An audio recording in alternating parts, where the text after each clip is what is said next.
bagaimana cara kita menambah wawasan dan pengetahuan kita. Oke, jadi nilai tambah dari diri seseorang itu sebenarnya adalah pengetahuan dan wawasan. Jadi misalkan ketika ada orang yang bertanya ke kita masalah random, kita nggak tahu nih teman kita ini bakal nanyain apa ke kita gitu. Intinya random, tapi kita bisa menjawab. Kita bisa menjawab dengan baik, dengan benar. Nah, ini akan menjadi nilai positif kita menjadi seorang manusia.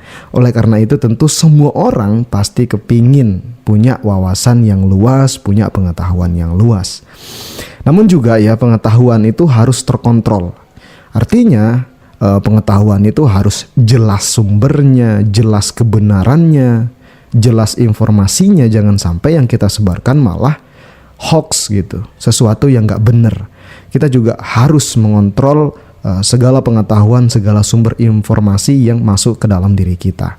Nah, terkait tentang bagaimana cara kita menambah pengetahuan dengan cepat, sebenarnya nggak bisa instan teman-teman. Nggak bisa seperti kita membalikkan telapak tangan, atau seperti kita mungkin mengatakan simsalabim kita langsung berwawasan, kita langsung berpengetahuan. Itu nggak bisa.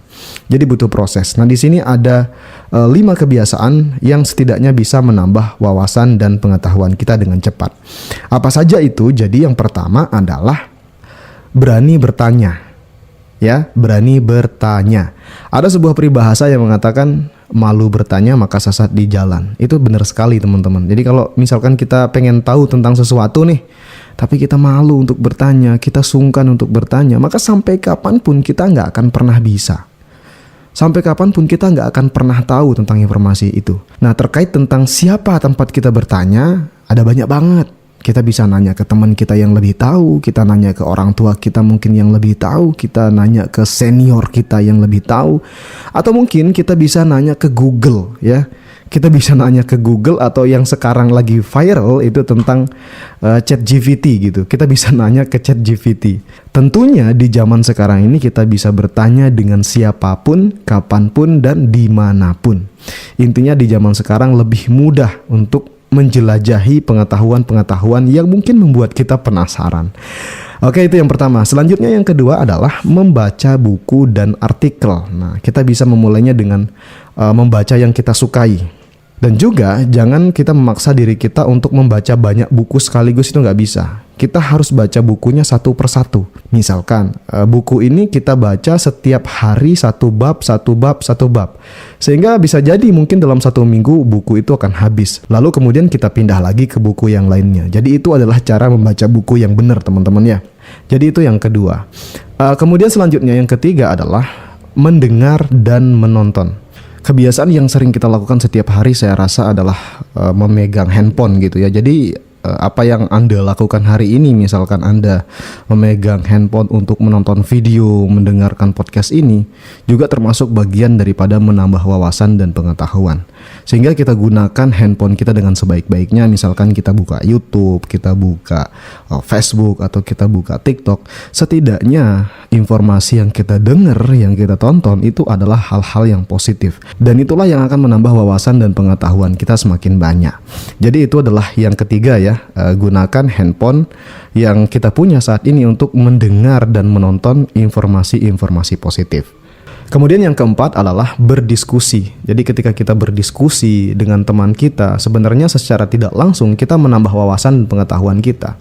Karena di dalam diskusi itu kita bukan hanya berbicara saja, tapi di sana juga kita mendengar orang lain yang mungkin orang lain ini jauh lebih berpengetahuan dibanding dengan kita. Maka dengan demikian, wawasan dan pengetahuan kita akan jauh lebih bertambah daripada sebelumnya. Bayangkan teman-teman, kalau seandainya tiap hari teman-teman berdiskusi dengan orang-orang yang positif, orang-orang yang berpengetahuan, setiap hari informasi-informasi, ilmu-ilmu, pengetahuan-pengetahuan pasti akan masuk ke otak kita. Dan itu akan membuat kita menjadi orang yang berwawasan luas dan berpengetahuan luas. Oke, jadi itu yang keempat, jangan malas untuk berdiskusi. Kemudian yang kelima adalah memiliki rasa ingin tahu yang tinggi. Jadi sebenarnya penting sekali bagi kita memiliki keingintahuan ini teman-teman ya. Kenapa? Karena dengan kita memiliki rasa ingin tahu yang tinggi, kita jadi nggak malas. Sebenarnya untuk mengatasi malas yang sering ada di dalam diri kita itu adalah dengan cara apa? Dengan cara penasaran buat belajar. Ya misalnya contoh penasaran kita kayak gini, kita bertanya, kok bisa ya ikan bernafas di dalam air? Nah jadi dengan kita penasaran, maka kita akan mencari tahu tentang ikan, pernafasannya apa, kok bisa dia nafas di dalam air. Nah itu yang membuat pengetahuan kita akan terus bertambah. Jadi rasa ingin tahu ini harus kita tanamkan di dalam diri kita sendiri, biar kita itu lebih peka terhadap segala hal di sekitar kita, biar kita itu nggak malas intinya ya. Jadi itu teman-teman, kelima hal yang mungkin bisa kita implementasikan dalam keseharian kita untuk bisa meningkatkan wawasan dan pengetahuan kita.